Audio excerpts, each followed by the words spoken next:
Hello, everybody. Welcome into the Triple Threat Show. I am your host, Jeremy Lapidus, today joined by my two friends and co-hosts, Nolan Jamber and Mehrob Fatemi over there.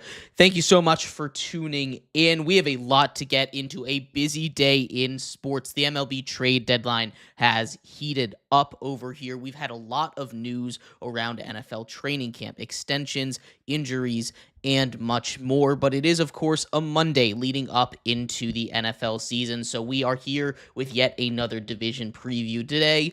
The NFC South is where we're going to start. The NFC South, in my opinion, one of the more interesting divisions in all of football, really. You have two to potentially three teams up top that could all make some noise in this division. A lot of that depends on how you feel about the quarterbacks in this division, and that's actually where we're going to start. There are a lot of young quarterbacks here. Baker Mayfield, the old man in this division, which is crazy to say, right? Baker Mayfield should not be considered an old man in any conversation. He's on his, what is this, fourth team Baker Mayfield is on nowadays, but he has really stepped up, and I've heard people give the argument that he is the second best quarterback in Buccaneers history, which not that crazy. The Bucs don't have that great of a history, but Baker Mayfield is very good, and we'll start with him. He's the one surefire thing we know, but a lot of people, including myself, we don't know if that is for sure, right? Because he has had these up and downs throughout his career. When he's healthy, he's been really good, right? You think he brought the Browns to the playoffs, beat the Steelers in a playoff game over there, right? He has been through bad times too. He got cut from the Browns, basically, cut from the Panthers and the Rams all in one season. He's been all over the place. He's revived his career down in Florida. Baker Mayfield should be fine, right?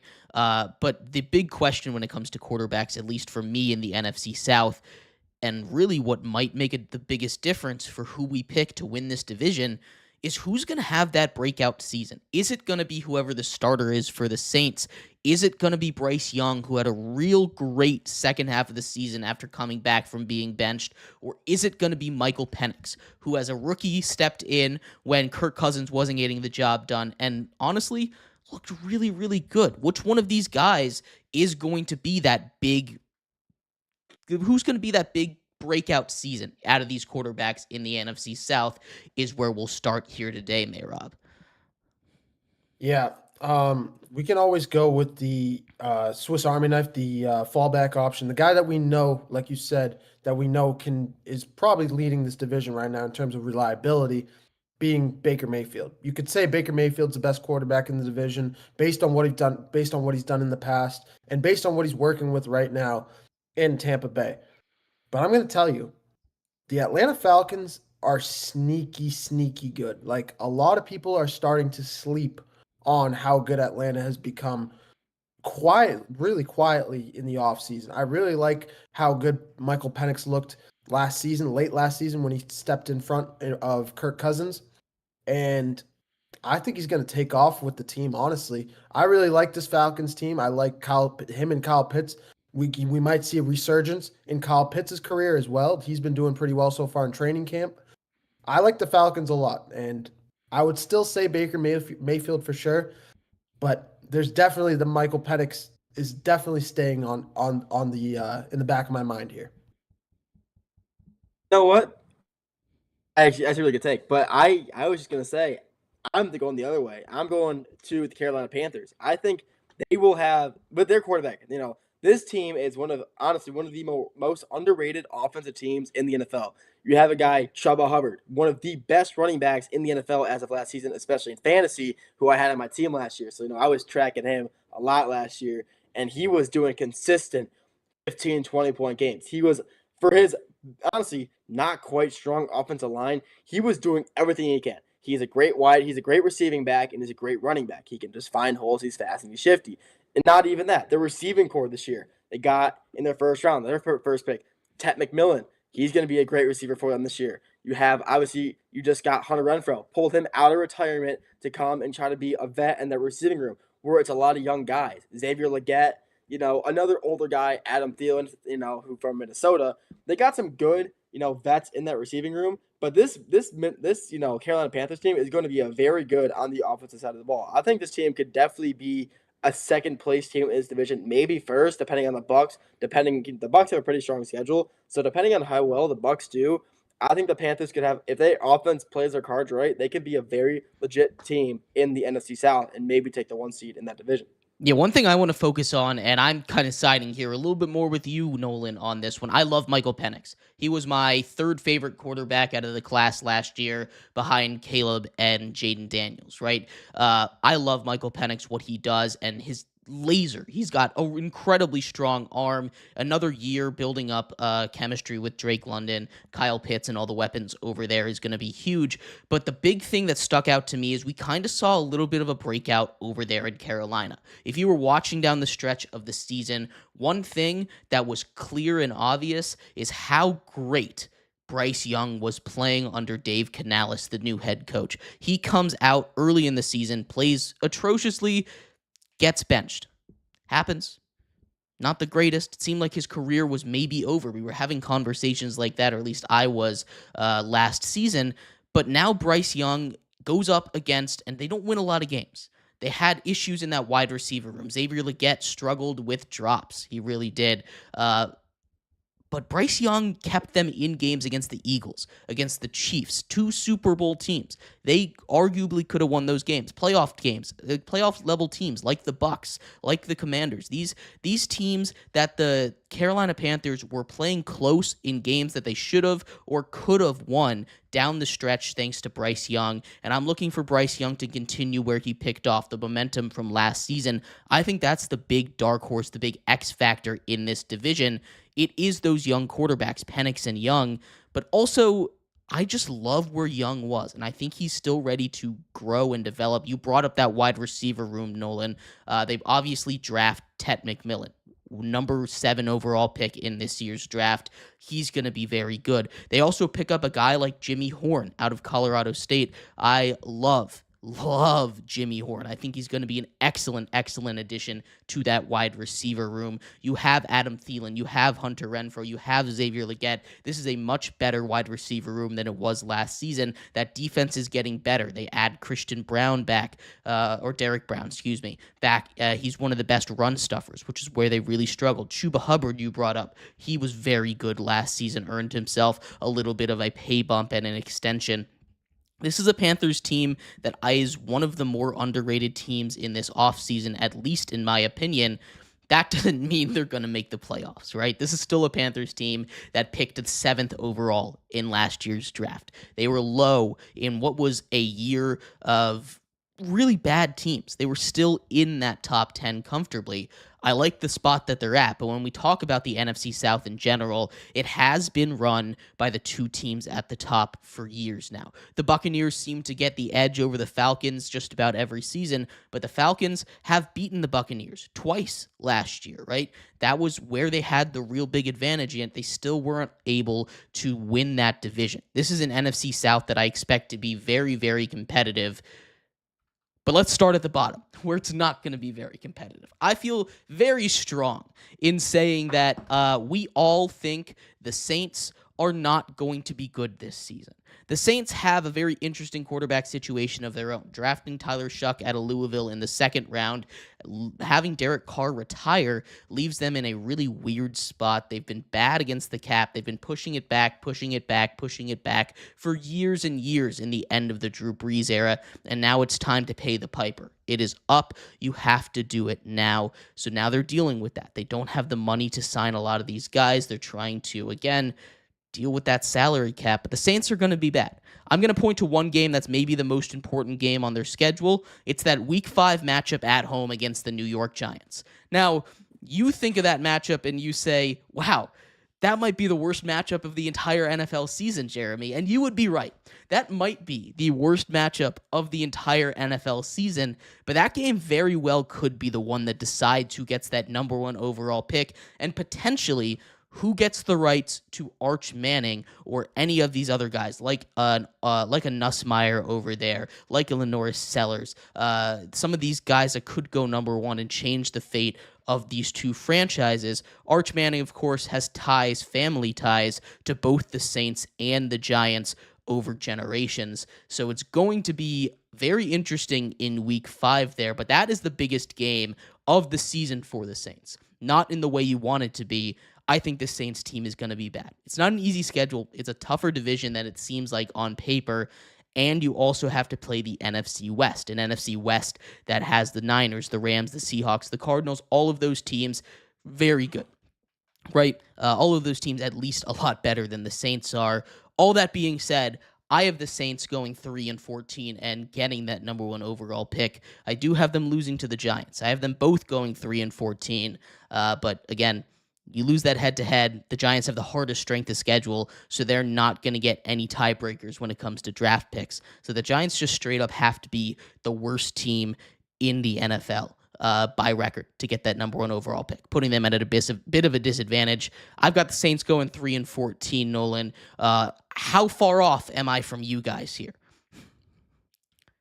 Not far at all. Honestly, they're just not going to be a good team. No disrespect to the Saints, but they're just not. If you look at their roster, if you look what they have over there, they really just don't have a lot going on. They have really no quarterback. You saw Spencer Rattler play last year. He was like, what, 1 for 6? That's not gonna work. Tyler Shock, unless he proves me wrong, in college he wasn't that good. At Louisville, he was not a very good quarterback. His stats, sadly, just don't show that he was a good quarterback. Even against, I guess you could say, less competition, he still wasn't performing very well. And they really don't have, a huge O-line. Chris Olave, their go-to receiver, he's constantly hurt. If he manages to stay healthy, maybe give them another win or two. But he's not. You can't rely on one guy to go through your entire offense. You have Alvin Kamara. That's your biggest thing is Alvin Kamara. But you never know. I mean, if a terrible O-line, you're gonna lose games. Their O-line isn't good, and 3-14, maybe 4-13 at the best. Yeah, I'm right there, honestly, with you, Jeremy. I'm also sitting at 3-14. Honestly, unless I don't think Spencer Rattler is going to improve. He might. I'm not trying to write him off, but unless Tyler Shogue can show out in training camp and do really well in preseason and come out and get them a couple extra wins, I'm right there with Nolan as well. I can't see them getting more than 5-11. 5-12, better record than 5-12. I'm right there at 3-14, and I just think they're just in a really tough division.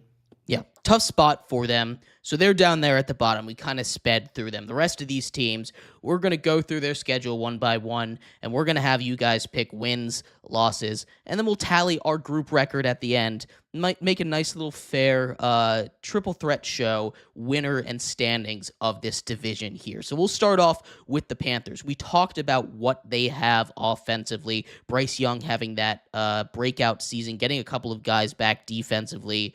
They start off their season on the road in Jacksonville. Win or loss? Win. 1-0 at the Cardinals. They can split that. I could go either way. Loss. All right. 1-1 week 3, first division game at home, taking on the Atlanta Falcons. Where it's in Atlanta or it's in they're hosting? That is in Charlotte. I'm taking Carolina in that one. Yep. 2-1 on the road up to Foxborough, taking the Patriots on. Loss. 2-2. Back home, taking on the Dolphins. Win 3-2. Cowboys at home. Win. And 4-2 at the Jets up in MetLife. Win. 5-2. Bills at home. Loss. 5-3. Win. I really think so. Yeah, I think they're going to shock against the Bills in Charlotte. I'm breaking the tie. It's a loss. Packers. Go for it. What you got to say? What you got? You heard it here first. When they beat Buffalo, record this tape. I'll clip this tape. Bring out the tapes. Bring out the evidence. He was right. Week 9 in Lambeau. Lose. Lose. What were we at there? Week 9, 6-3. No, 3. 6-4. I think. Six. no, 5-4. 5-4. 6-3. Yeah. Saints. Oh, what? Win. Win. 7-3. At the Falcons, week 11. Loss. Loss. All right. 7-4. At the Niners, Monday Night Football. Win. What? I can go with that. I'll stick with the win. 8-4. Okay. Rams Niners at defense. home. Win. Loss. Ooh. I also Rams think have a good I think defense, they man. steal a sneaky win here. I think the Rams are Super Bowl contenders, but I think they steal a sneaky win here. Rams have a good defense, but I could see why you say that win. Sneaky win. 9-4 bye week. At the Saints, week 15. Win. Okay. We're at 10 wins for the Panthers, guys. I think we need to calm down. It was legit, bro. Watch out, man. It could be Taking on the sneaky, Bucks here, week 16. Loss. In Charlotte. In Charlotte. Win. Giving them a I loss. think they- We're too hot. We're too hot. We're too hot. They're 10 too and hot, 5. but they gotta calm. They're gonna have to slow down eventually. 10-5. Take on the Seahawks. Ooh. Just got Cooper Kupp. Remember that. You're gonna make me pick against my own team. I forget you're a Seahawks fan from Boston. That's so weird. It's all you, man. It's your team. I'm not picking against them. Loss. You guys can be the tiebreakers. Loss. Moving on. 10-6. Finally, week 18 on the road in Tampa. Loss. Win. It'll probably be a pivotal game in the division. You think they go 2-0 against the Bucks this year? No, they go 1-1 probably. You They gave them a split. win earlier. Gave them the win earlier. Then they lose in Tampa, but yeah. Okay. 10-7 But final record here as a show. I did this myself. I got them to 8-9. We as a collective a little bit higher on the Panthers here. You guys shocked where you have them at 10-7 at this point in the season? Definitely. crazy. You don't think that's crazy? That's pretty crazy. I think that's pretty insane. 10-7 is probably a playoff spot. How many wins did they have last year? It was like 5. Yeah. Possible. Double your wins is definitely possible. New additions to the squad can definitely help that for sure. I think the team could be good, man. NFC South is pretty weak. That's all I'm gonna say. I think we got a little bit too high there. I've got the Panthers finishing third place in my division here.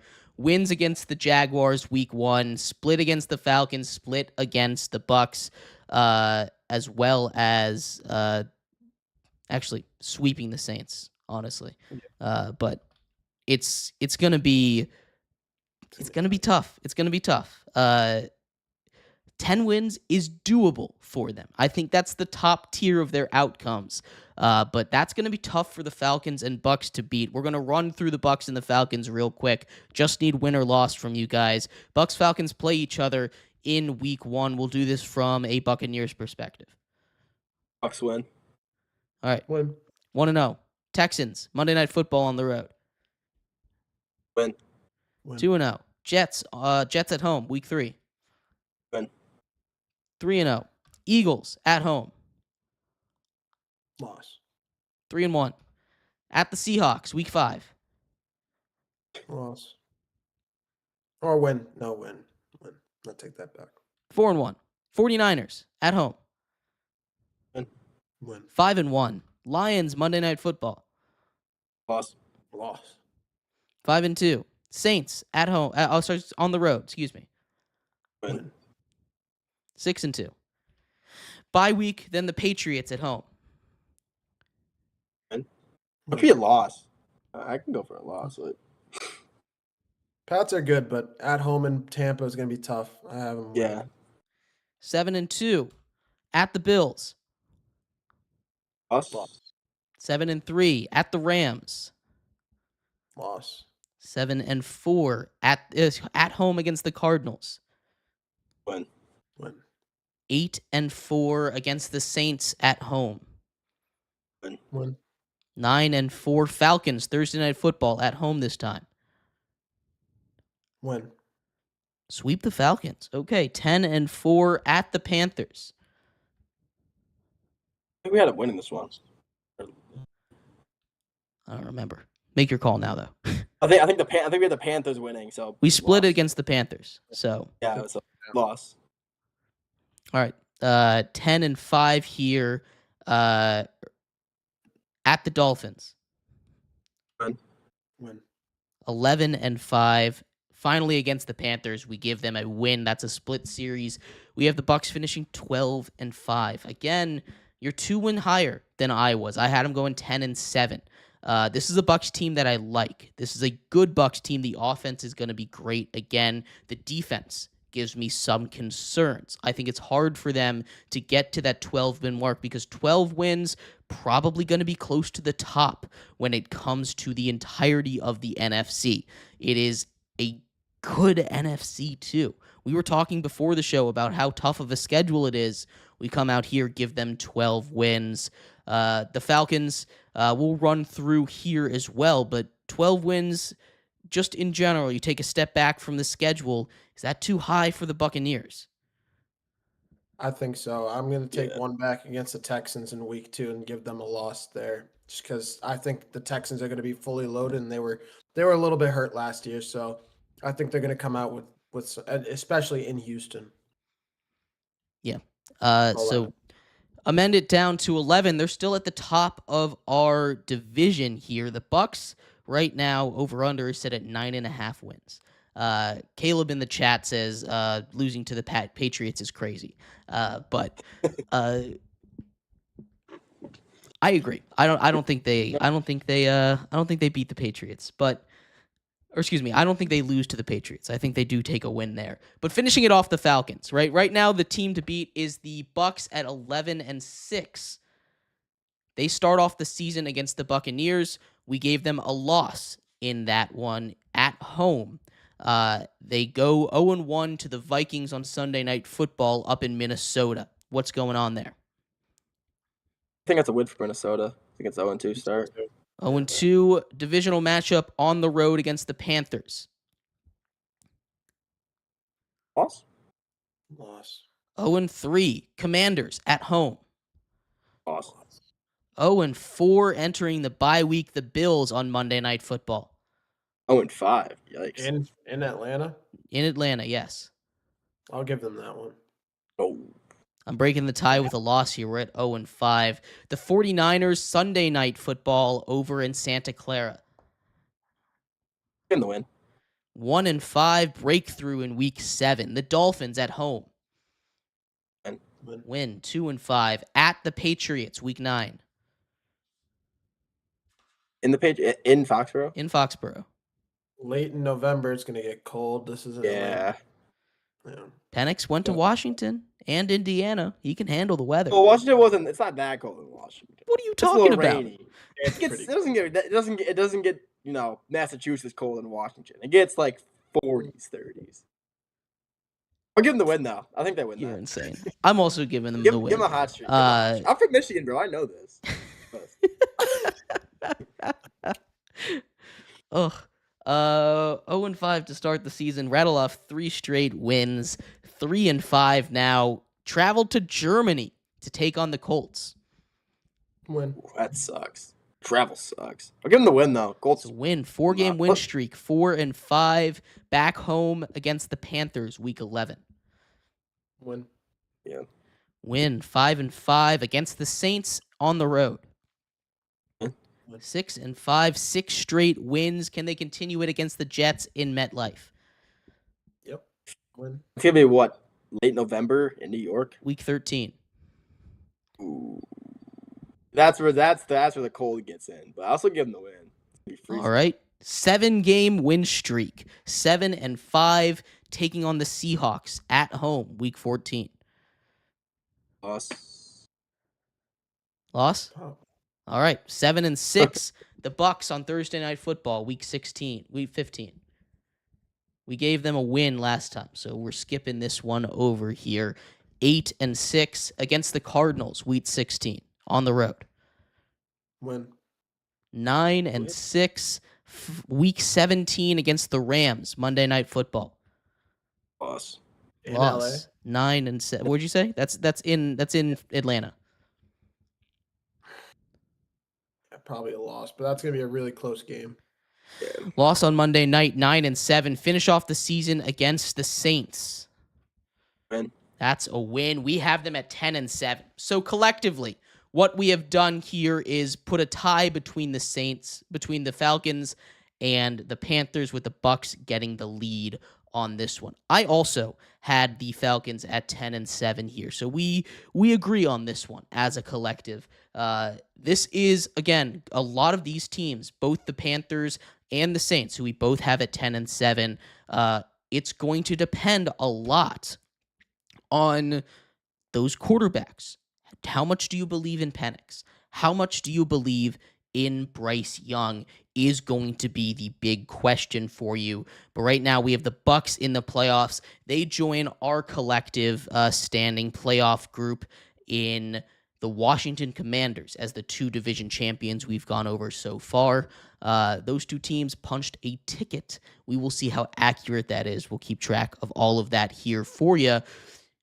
We've done this as a collective here, right? We've gone through all the teams, but now I'll give you guys a chance to go through on your own and talk about what you agree or disagree with here. Your big takeaways from the Falcons and Bucks, because I think those 2 teams probably going to be the top of the ladder when it comes to this division. I personally think, the Bucks just have a really brutal schedule, so I think that is going to play a lot in how this division plays out. I think we're in a consensus here about the Falcons at 10-7. I agree with that big time. But the Panthers, the more I think about it, before we started the show, I really didn't have a whole lot of hope in them. I had them sitting at 8-9, just below 500. Now, the more I think about it, the more I see how much they've improved and how much Bryce Young could be improving this year.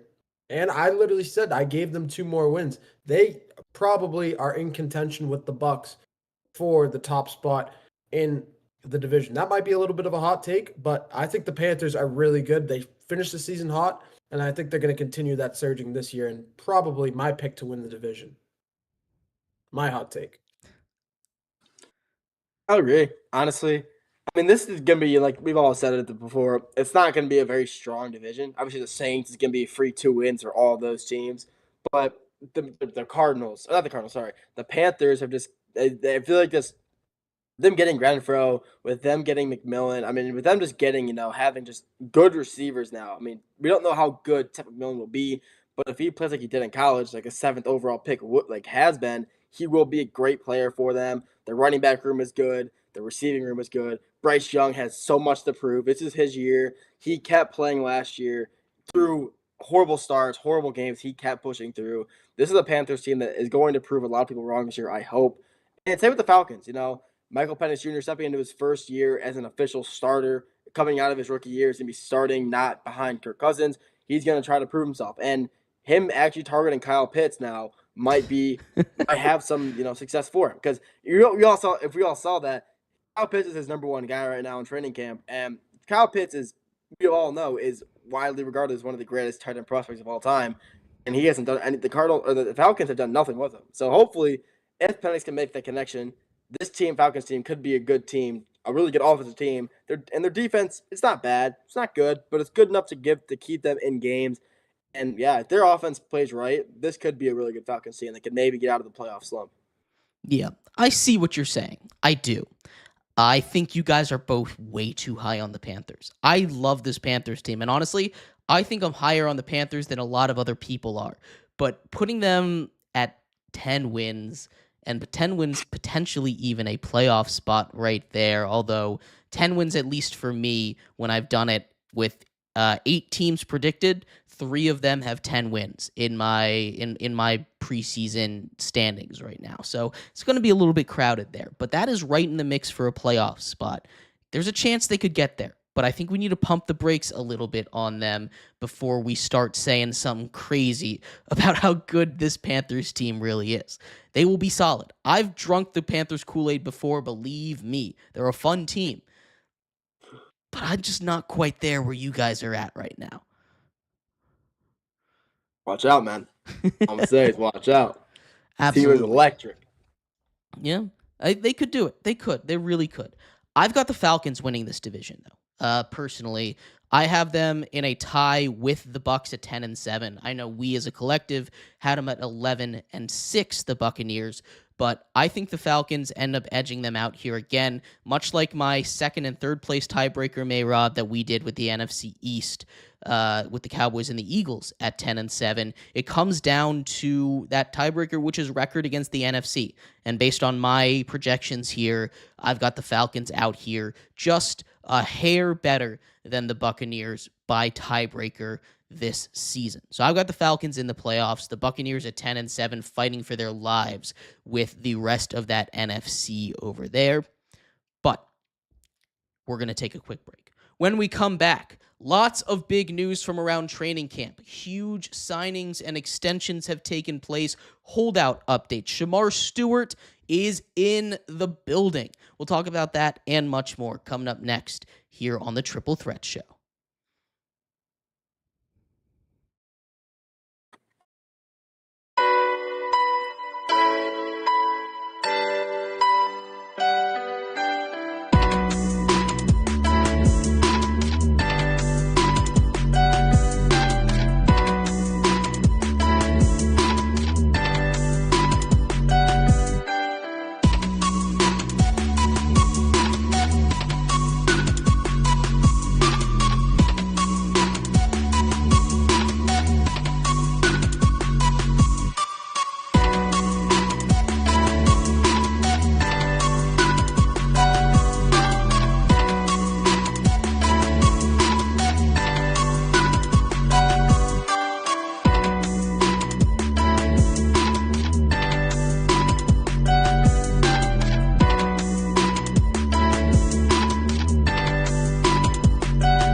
Welcome back to the Triple Threat Show. I'm your host, Jeremy Lapidus, joined today by my two friends and co-hosts, Mehrob and Nolan here. If you were just tuning in, we've just gone over our NFC South preview here. We had the Buccaneers taking that division just barely over the Falcons and the Panthers here. Love to hear your guys' thoughts on who you have coming out of that division. In this segment, we're going to take a trip around training camp. Lots of big news over the weekend and today. Extensions all over the place from lots of teams. And we'll start off with the first big signing that happened over the weekend. The story we've been covering all offseason long. Shamar Stewart, welcome to the NFL. He signs his rookie contract. The big issue was, of course, the clause he was trying to get in there, or that the Bengals were trying to get in there, where if he gets into trouble off of the field, they can void his guarantees. In order to get him to sign, the Bengals kept that clause in there, gave him an extra $500,000 at signing. That is kind of the little piece of candy that he needed to sign the deal. How big of a deal do you think that is, just in general? Of course, not just for the Bengals to get a pass rusher in Shamar Stewart, but just in contract language overall. Is this something we're going to start to see get more and more popularized around the NFL as owners look to save as much money as possible? We, of course, saw what happened with Christian Wilkins when they cut him and voided all of his money just a couple of days ago. How big of a deal is this, not just for the Bengals signing Stewart, but also setting a precedent around the league?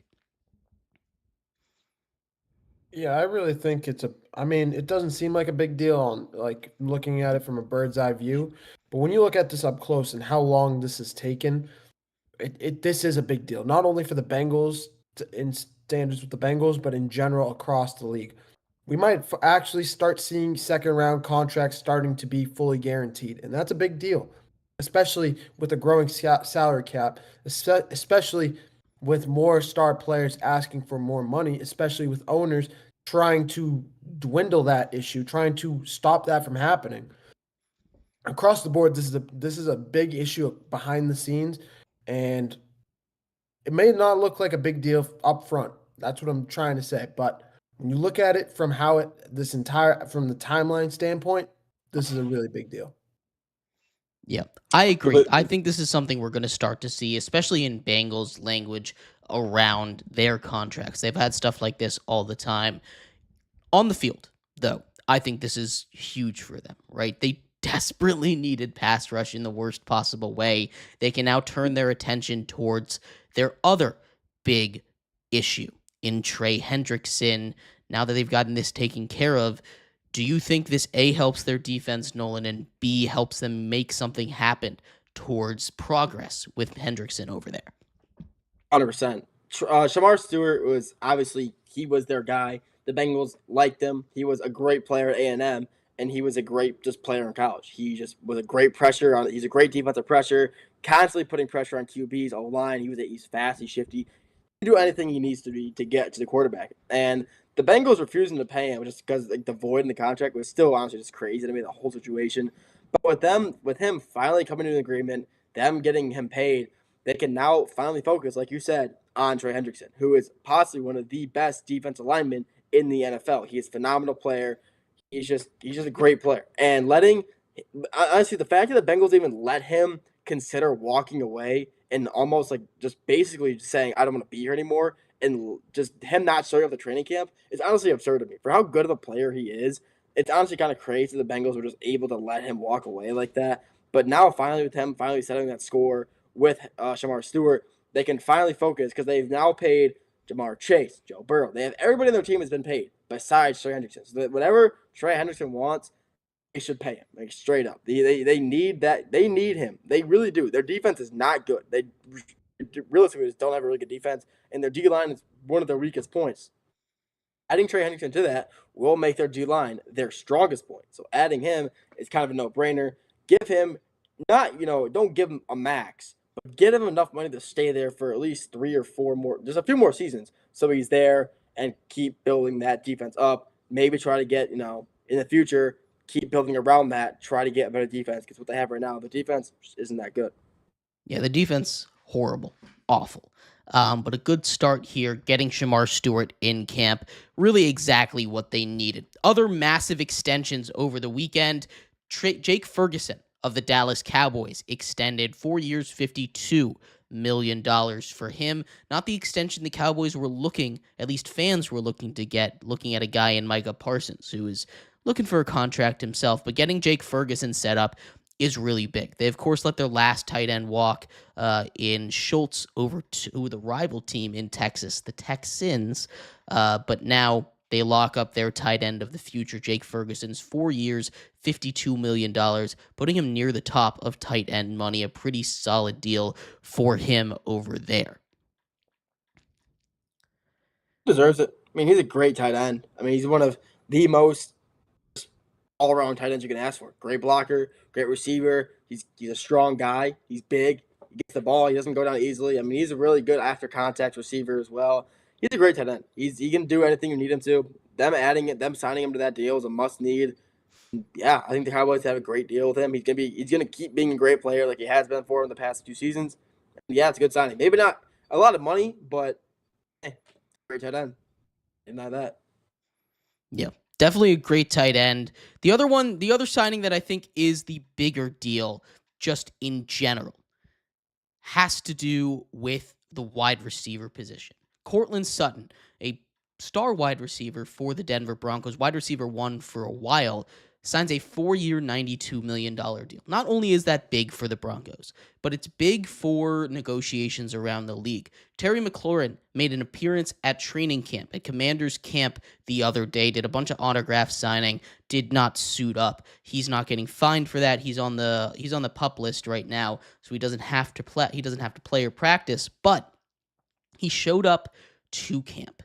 And this deal is really going to put a wrench into his plans, right? He and Courtland Sutton, same age. He and Courtland Sutton, same class. He and Courtland Sutton, both wide receiver ones for their teams, 4 rookie quarterbacks from last season. Lots of similarities between these two guys here.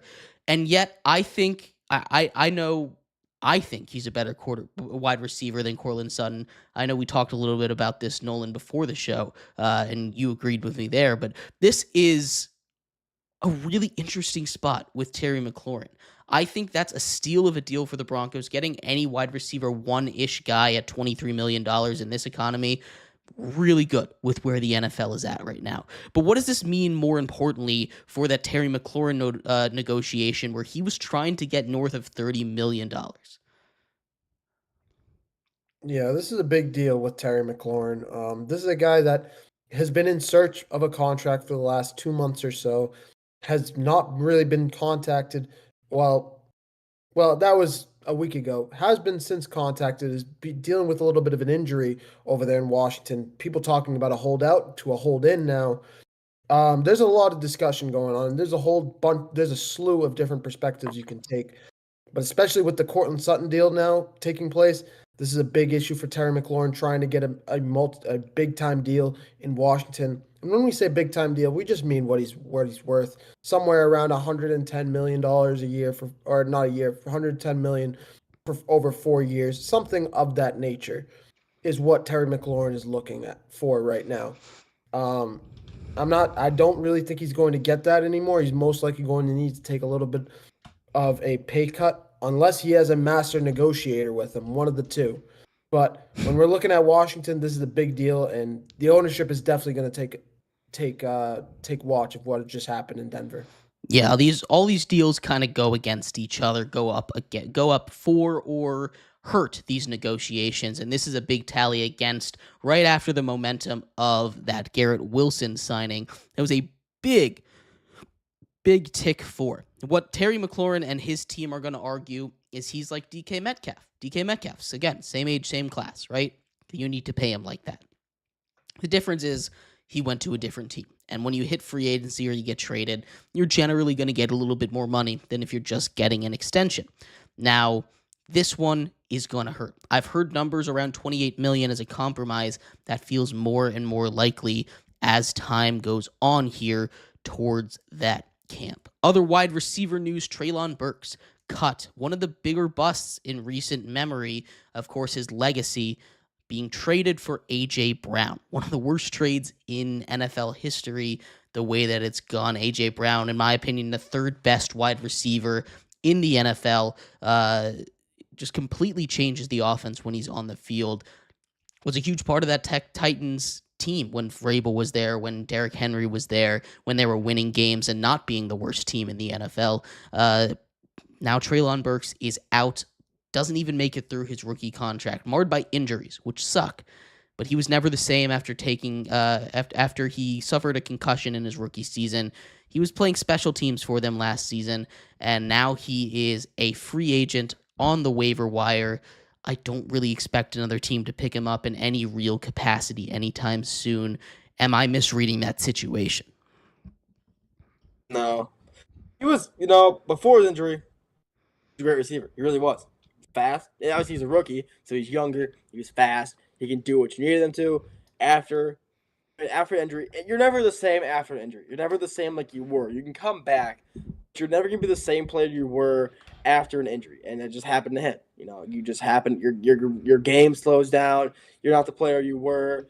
And honestly, if he never got injured, that trade would have been acceptable. But looking back at it now, like you said, for the Titans, the worst trade they could have made. They could have asked for more. They basically gave up nothing to give up AJ Brown. And yeah, I mean, it just sucks because the Titans were. I mean, Tom Burks was going to be their number one guy going forward. For a long time, he was going to be the number one receiver. Then you lose the injury, doesn't make it through his rookie contract, gets released. It sucks. Unfortunately, that's football. He's a great player. He'll end up somewhere. I think he'll end up to a new team. Maybe he's a practice squad player at first, and then maybe make it up to the depth chart, the 52-man roster. We'll see. I hope he does, but it happens. Injuries happen. Just couldn't recover the same as he was. Yeah, absolutely. I don't really know what the future is for Burks. Of course, it wasn't a direct trade. It was more a draft pick, and it was more of a cautionary tale than anything else. The grass isn't always greener on the other side. We had seen a string of wide receiver moves that had worked out. More specifically, this came in the heels of the Vikings trading Stephon Diggs to the Bills and basically 1-for-1 replacing him with Justin Jefferson. And the Titans saw that and they said, you know what? We can do the same thing. Doesn't work out that way all the time, guys. That's a one-of-one kind of outcome, and teams have learned. It takes one team to mess up for other teams to get the message, and unfortunately, that is what the legacy of one Treylon Burks is going to be in the NFL. Outside of that, lots of other big news around NFL training camp. We will keep you updated with all the big storylines as camp continues to go on. A couple more weeks. We've just entered week 2 of 4. NFL season right around the corner. Less than 40 days away now. Cannot wait for kickoff. Thursday, September 4th. But we're going to take a quick break. When we come back, the SEC. We get into our college football preview, starting off the first of 9 divisions, the SEC, where it just means more. Up next on the Triple Threat Show.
Welcome back to the Triple Threat Show. I am your host, Jeremy Lapidus, today joined by my two friends and co-hosts, Mehrob Fatemi and Nolan Jambor. If you are just tuning in, we've gone over all of the things you possibly could want to know about extensions and news from around NFL training camp, as well as what's going on for the NFC South this season. We continue our previews, taking a trip down to college football today with the SEC, where it just means more. The SEC, the premier, or one of the premier conferences, I guess, of the true power two in college football nowadays, them and the Big Ten.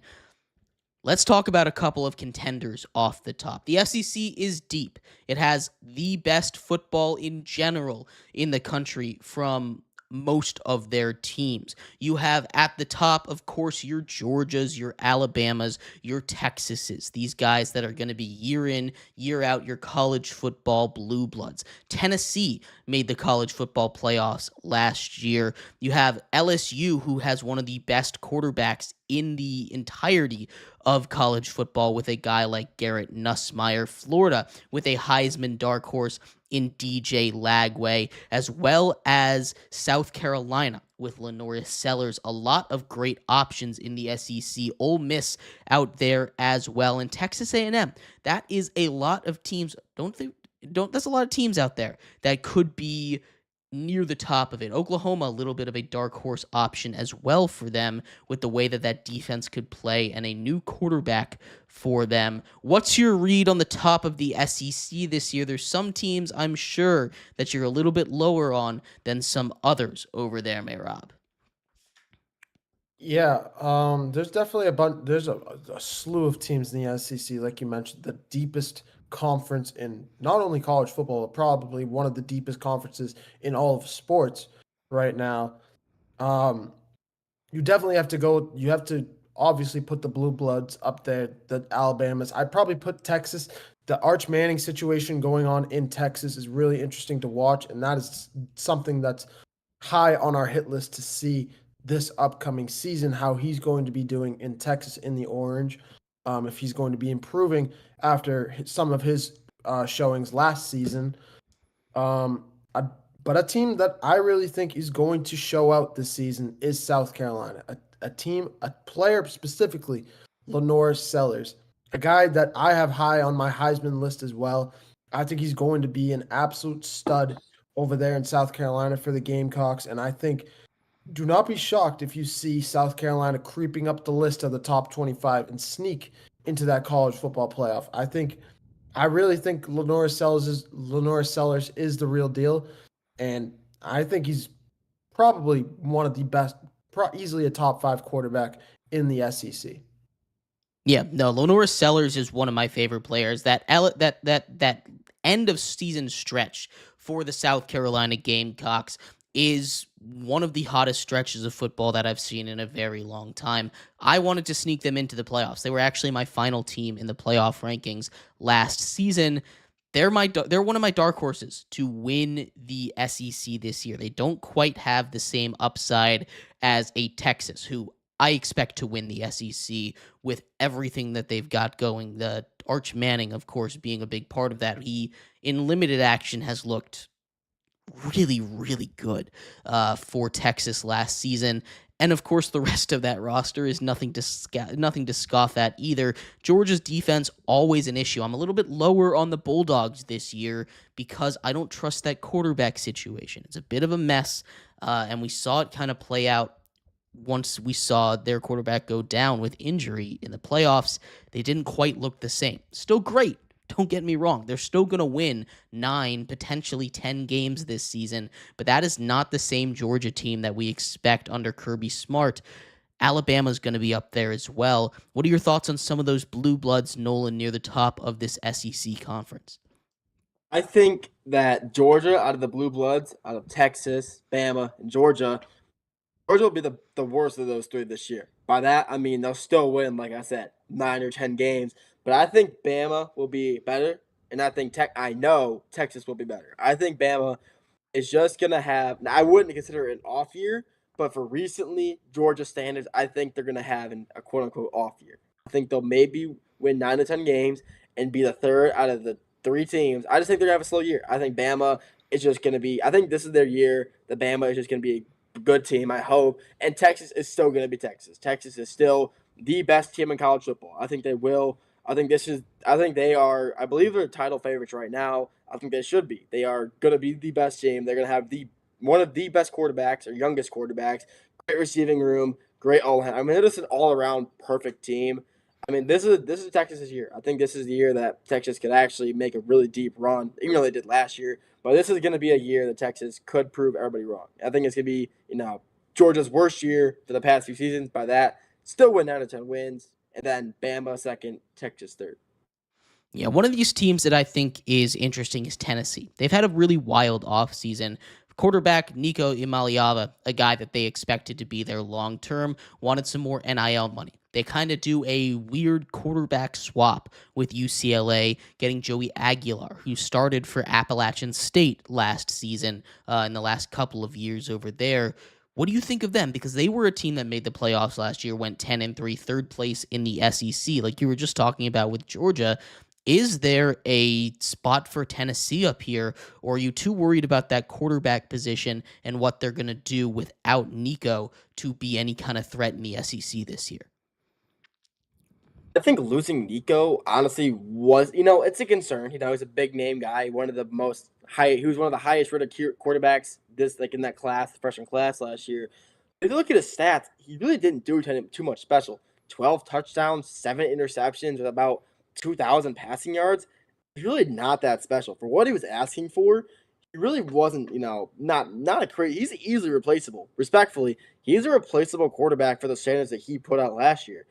But Tennessee made the playoffs. They're going to be a good team again this year, but I think they'll probably be around a top 6 team in the SEC. I think it'll be, Bama, Georgia, Texas top 3. I think Tennessee will be probably the 6th or 5th team behind, in my opinion. Maybe I think LSU, and then maybe behind if they're the 6th, I think Missouri. Missouri could be a good team this year. I think they'll still be back in it. And if it's not Missouri, my dark horse for the SEC this year, Texas A&M. I think Texas A&M is going to be a good team this year. They didn't lose too many people. They were a great team last year. They didn't finish the best, but they started off great. And they kind of just, through those first early weeks of the season, they were a dominant team. And throughout, the later season as well, they were a pretty good team. But I think, like I said, Tennessee will still finish around top 6, top 5 in the SEC. Yeah, and I mean, I would be shocked if they finished outside of that, but top 6 in the SEC is different. You talked about the teams at the top: Texas, Georgia, Alabama, LSU with Garrett Nussmeier, South Carolina that we touched on, Florida with DJ Lagway. How real is that team, Mehrob? Because he's getting some Heisman hype. You talked about Lenore Sellers a little bit. Those two are my dark horses to make noise in the SEC. You like South Carolina. Talk to me about your dark horse a little bit and why you think they've got a shot. Yeah, I mean, you touched on it right after what I was saying about about South Carolina. They were possibly one of the hottest teams at the tail end of that season last year. Lenore Sellers just turned it on, and it was just the Gamecocks were able to squeak out games in crunch time. That's what it felt like. You didn't matter how far they fell behind. You just look at that Clemson game, how far they fell behind in the first half when we're able to climb back into it. This is a team, I think DJ Lagway and Lenore Sellers are going to be one of the top premier 1-2 punches in the SEC next year. And any defense that goes up against them is going to need to look right at DJ Lagway and put 2 cornerbacks on him or put a safety over the top. You have to. If you put him one-on-one, Lagway will take that matchup every single time. And if Sellers sees it, he will put the ball on the money over the top where only Lagway can get it. He's very DK Metcalf-esque. Hold on, Mehrob. I think you might be confusing him for he's slipping to my mind. The wide receiver at South Carolina, Nick Harbor. DJ Lagway, starting quarterback for the Florida Gators right now. But go for it. Nick Harbor. Yeah, that's who you meant, right? Yeah, okay. That's my bad.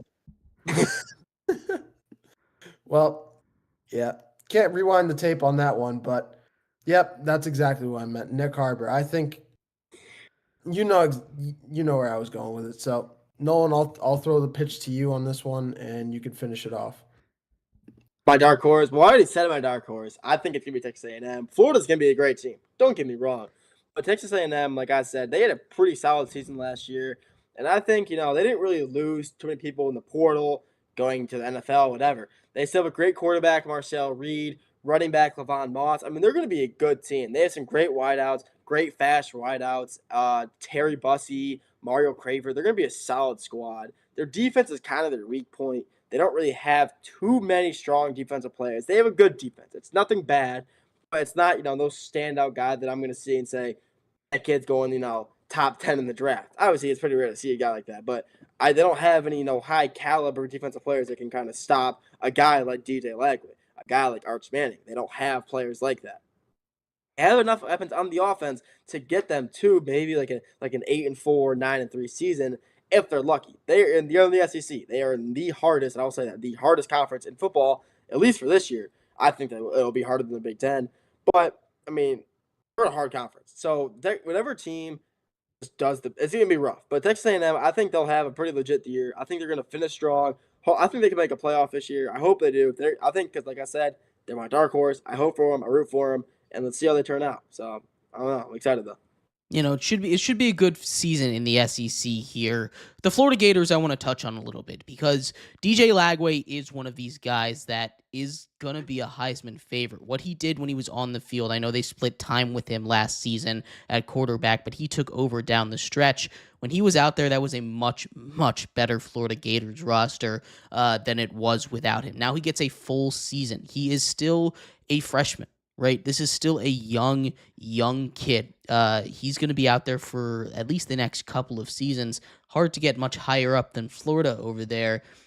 That one and the South Carolina Gamecocks. Those two teams I like to make some noise at the not really your favorites, but overall, this is Texas's conference to lose, right? They're the defending champions. They have a lot of returning production. You bring back Arch Manning, who is just a plug and play, a guy that might even stay for another season. I know he's talked about wanting to get more college experience, or the Manning family has talked about wanting to get more college experience for a guy like Arch instead of rushing to the draft now. And with NIL, very much a real chance that he holds off yet another season. But that is Texas. This is Texas's conference. I really do think so. Alabama, I think, is going to be really good, but there's also that weird post-Nick Saban feeling, right? As much as I like what they're building down there in Alabama, and they're going to start the season as a top 10 team, the feeling isn't as dominant as it was with Saban down there, right? This is a Bama team that, again, they're going to be good. I don't want to sit here and say they're going to be bad because they're probably going to make the playoffs this year. They're probably going to make that 12-team playoff that it's set at, but it's just not the same feeling without Nick Saban there as much as I want to believe in what's going on down there and what they're building. Coach of the Year just a couple seasons ago over in Washington is Kalen DeBoer. So lots of success, but Alabama, not quite the same dominance, although probably second to Texas, because like I said, I don't trust that QB situation when we're talking about Georgia over here. But we're going to take a quick break here. When we come back, we finish off our show with some baseball news. Breaking news out of Detroit. Eugenio Suarez going down with what looked like a broken hand, a brutal way for him to avoid the trade block. But we'll talk about that as well as a potential sign of a holdout. The proverbial gloves are thrown when it comes to a lockout in the MLB and much more. We'll be right back here on the Triple Threat Show.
Welcome back to the Triple Threat Show. I am your host, Jeremy Lapidus.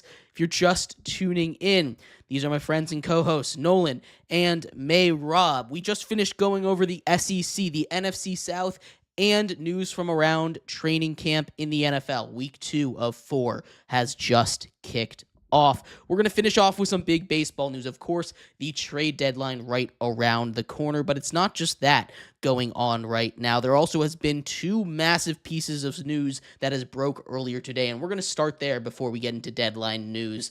Bryce Harper is where we're going to start right now. He has reportedly gotten into the face nose to nose with the commissioner of MLB, Rob Manfred, over there talking about a salary cap. Now, the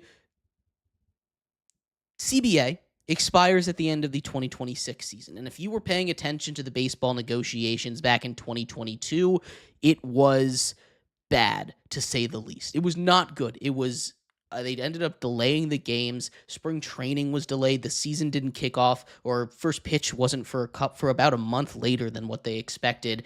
It is going to be even worse because the owners want a salary cap, and they want it in the worst possible way.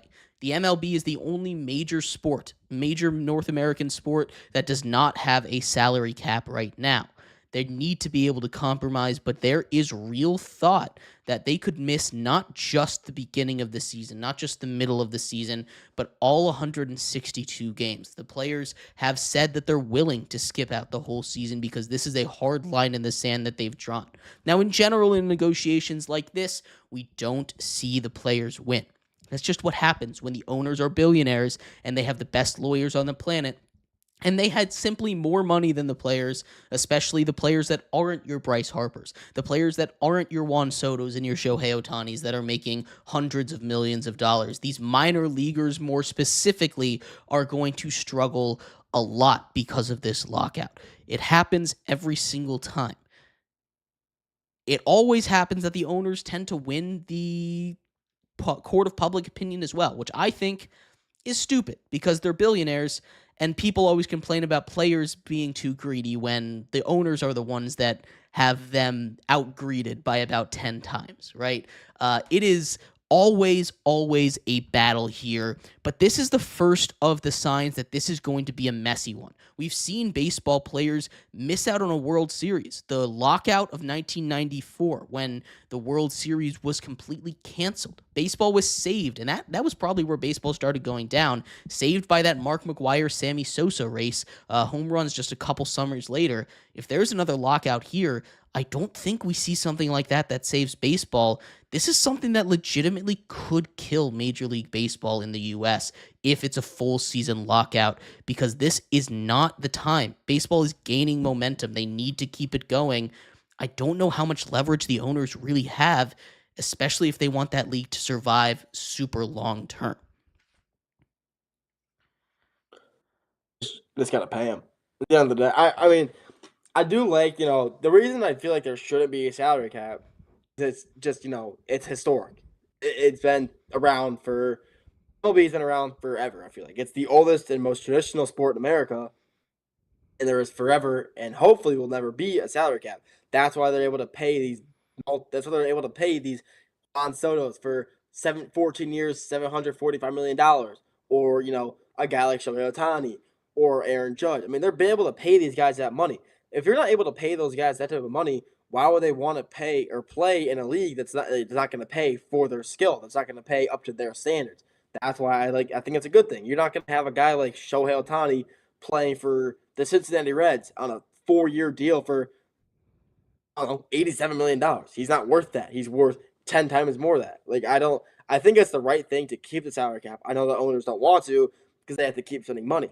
But like you said, Jeremy, they have the best lawyer, so most likely it's going to end up in the owner's favor, which sucks because if that happens, baseball is just going to lose everything it's got. They're going to lose all the momentum. They're going to lose the fans, most likely the fans. I would let's say if we just signed Terry Skubal, for instance, we sign him to a multi-million-dollar deal, and a salary cap comes into effect. We have to pay him less, and then he'll want to leave, go somewhere else.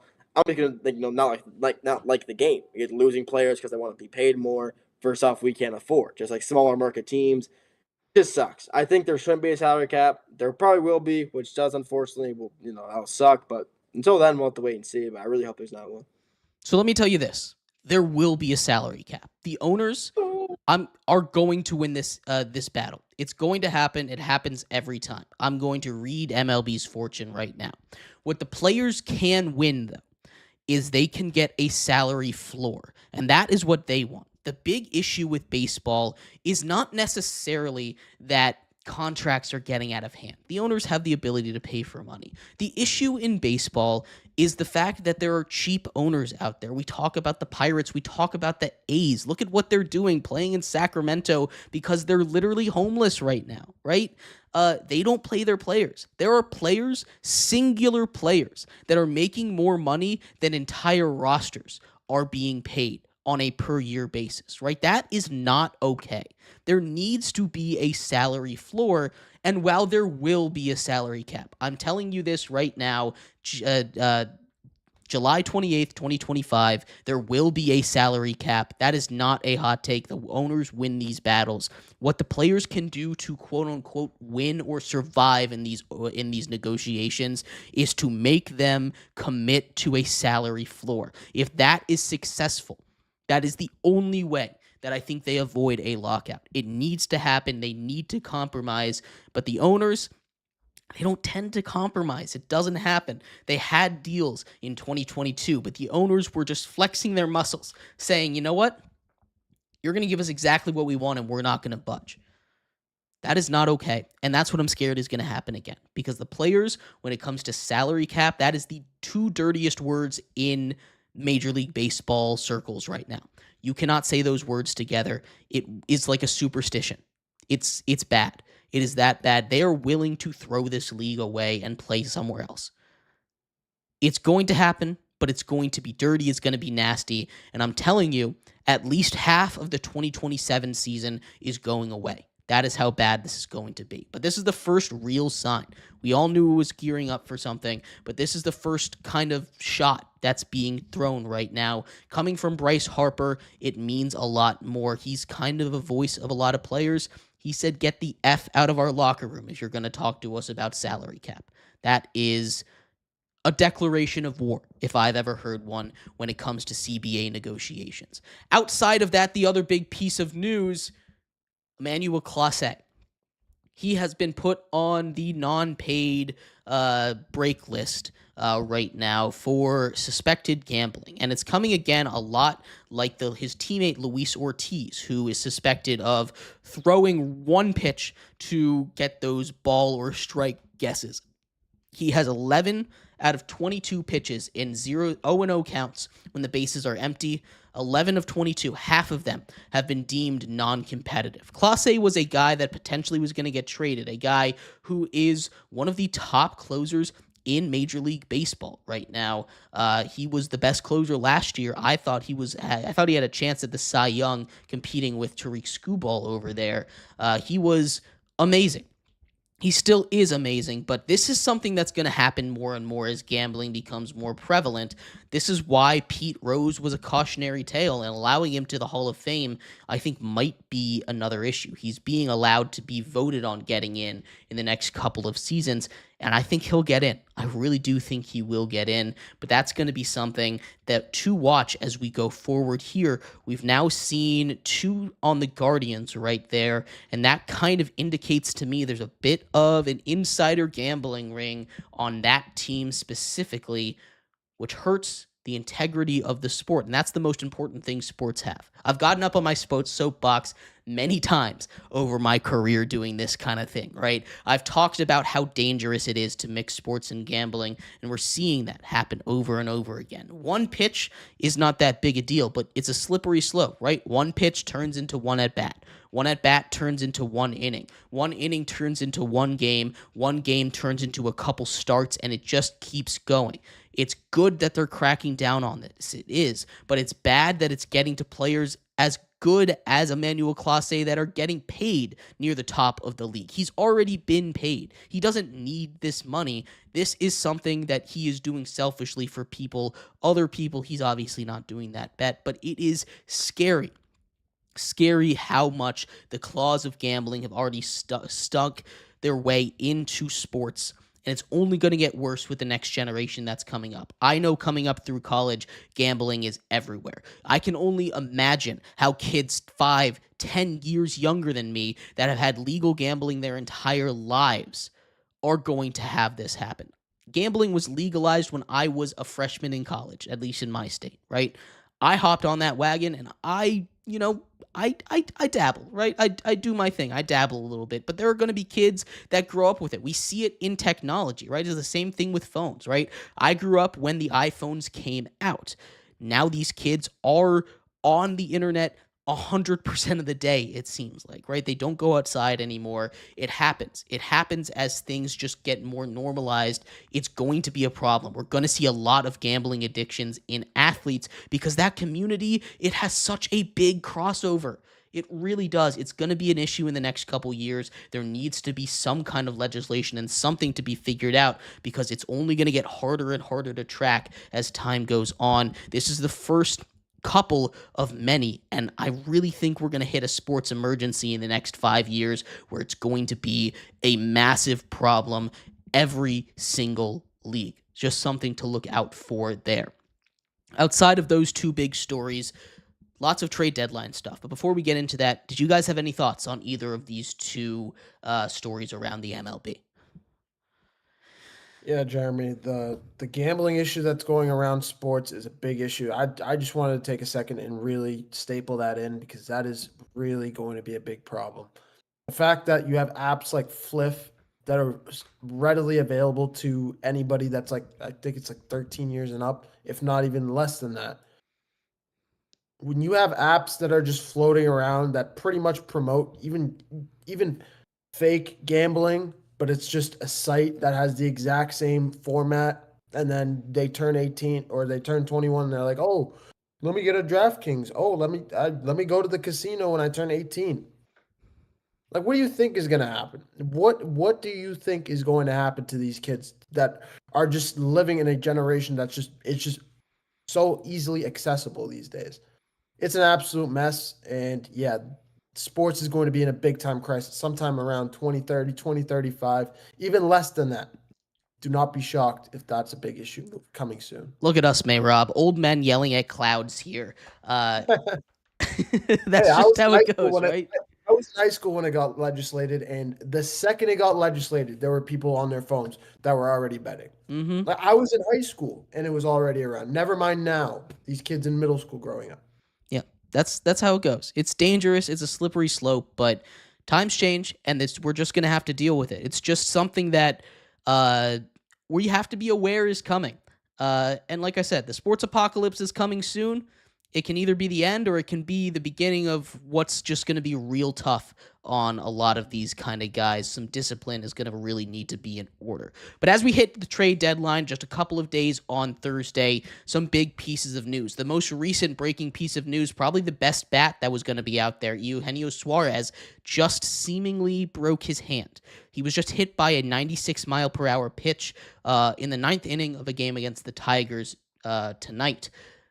He was going to fetch a lot. There's been a lot of movement for third baseman. That is a tough, tough injury when it comes to the Diamondbacks right now because he's an expiring contract. He probably was not going to get re-signed. Now they can't get that big return that they were expecting for him. What's the fallout here, Mehrob? Yeah, I mean, it's a big time deal what's going on with Suarez right now, especially with how he's been not only been playing third base, but how he's been hitting as well, playing both sides of the ball. But Jeff Passan has reported about like 5 minutes ago or so that MRIs confirmed that the results or X-rays have confirmed that they are negative. He has not broken his hand. Then disaster has been averted. That is literally Jeff Passan's words in the tweet. So disaster's been averted. That is huge. So they can still trade him. Teams might still get it. That's actually massive. That's huge. I didn't see that. Thank you, Mehrob, there. Other big news, some backup catcher news. The Rays have swapped backup catchers. They trade away Danny Jansen to the Brewers. and they trade for Nick Fortes. Fortes, I really like. I was doing Rounding Third. Go check that out every Sunday with me and Hayden Raymer, our baseball show here on the Triple Threat family, talking about him specifically as a targeted piece from the Miami Marlins. The Rays go out and get an upgraded backup catcher. They needed some juice in there. Danny Jansen to the Brewers, though. Nolan, what are your thoughts on these kind of catcher moves going out around, as well as the Tigers making a trade with the Twins? Well, the catchers, catchers are honestly really hard to come by. You get a good catch. Finding solid catchers are not easy to come by. They are kind of like a diamond in the rough. You're not a good catcher can play, a solid catcher. Sorry, I can play good defense or good bat. A good catcher can hit and play good defense, and you feel like you're not gonna find. You don't find a lot of good catchers who are great defenders and solid batters. It's just always one or the other. And being able to trade for two backup catchers, just flip flopping, who are able to both do that, both hit, and they're both brick walls behind the plate. That's pretty good to do, honestly. Being able to make just trades that easily between two solid catchers who are able to play both offense and defense at the same time and at the same level, it's honestly good for them. I think the Brewers probably won that. I think they really did. But good on both of them. Being able to get two good catchers, being able to play both sides of the ball, huge. And the Tigers both trading for Chris Paddock and Randy Dobank for just a prospect. A very good prospect, number 14 for the Tigers. He is now the 20th overall prospect for the Twins. They're kind of shooting, like you said before the show, they're kind of taking a shot in the dark. This guy, this prospect, honestly, I didn't even know who the guy was, and I'm a Tigers fan. I didn't know who this guy was. He's in the Florida League, I believe you said. He's like 3 levels below the majors. They're taking a really big shot in the dark at this guy. And the Tigers are getting 2 starting pitchers from the Twins. The Twins really didn't put up too much of a fight to get him away. So they're not, the greatest pitchers in the world. Paddock, he has about a 4.95 ERA. So, he's not the greatest pitcher. But the Tigers need pitchers. The Tigers are, honestly, their bullpen has not been the best recently. They just lost Reese Olson. He's out for the rest of the season with a shoulder injury. Or at least he's on the 60-day IL, but he'll most likely be gone the rest of the season. And they just lost Jackson Jobe a few months ago to John McJohn. They're probably their best prospect in baseball. One of the best pitching prospects in baseball. So being able to get 2 new pitchers, kind of being able to come and replace, it's good. It never hurts to get more guys in the bullpen, being able to step up, make good plays. So you know what? I'm happy. It worked out for us. I think it'll work out well for us, and hopefully the pitchers can they can kind of bring something more to the Tigers. We need more bullpen guys. These guys can come in and help us with that position, help us with that problem.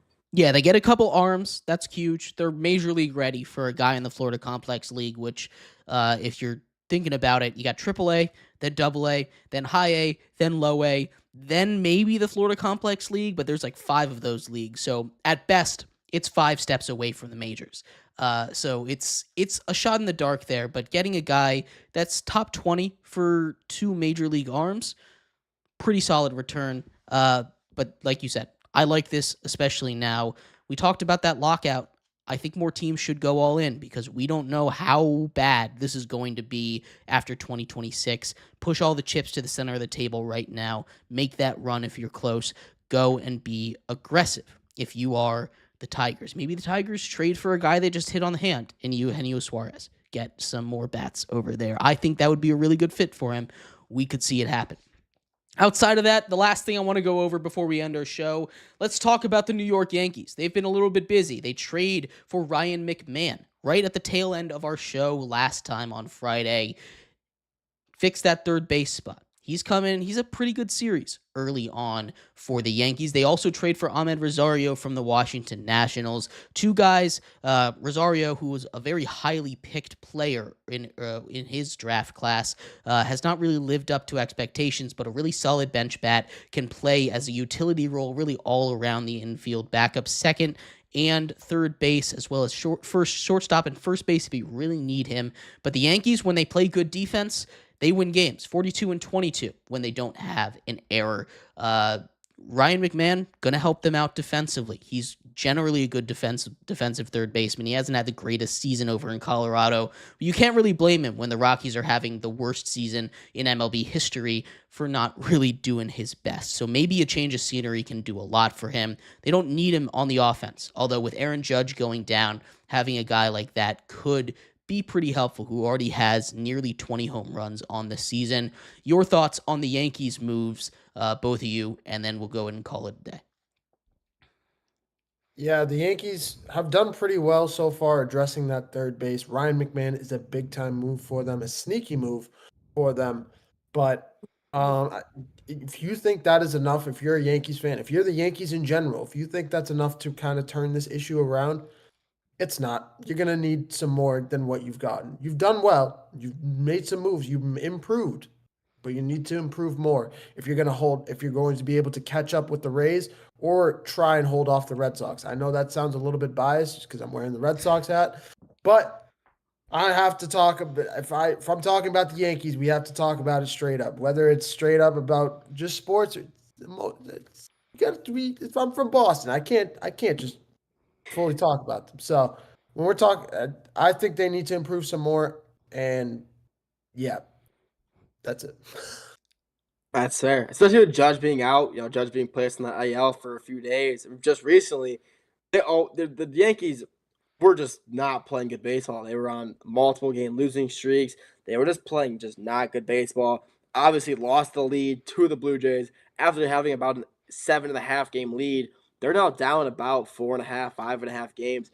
They still need more. You cannot rely on Aaron Judge to be your stepping. So obviously, he's a once in a generational athlete. He's phenomenal. But you cannot just have one guy in your defense and offense and expect him to do everything. You need more guys. You always can use more. There's always players out there you can get. I mean, honestly, Suarez. They could have gone for Suarez.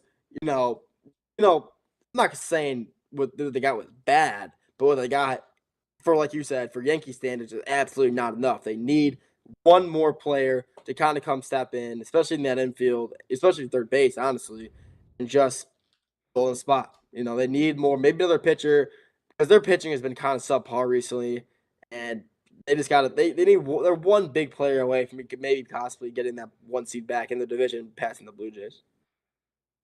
Absolutely. Lots of stuff to love from the trade deadline. Couple days away. I expect some more big moves. Eugenio Suarez, probably the biggest name yet to be moved. Maybe some more big surprises upcoming. But we will keep you updated on that and everything else going around the world of baseball. Thank you so much for tuning in to today's episode of the Triple Threat Show. We have been your hosts, Jeremy Lapidus, Mehrob, Fatemi, and Nolan Jambor over there. You can find us everywhere you get your podcasts. That's Spotify, Apple Podcasts, iHeartRadio, Audible, Amazon Podcasts, CastBox, Podcast Addict, and Podchaser, as well as on YouTube and Twitch, where we are live every Monday, Wednesday, Friday at the Triple Threat Show on YouTube, at 3 Threat Show on Twitch, Instagram, and TikTok. We have shorts coming out there at 3 Threat Show _ and at the _ Triple Threat Show on TikTok. Check us out. Give us a follow if you enjoyed.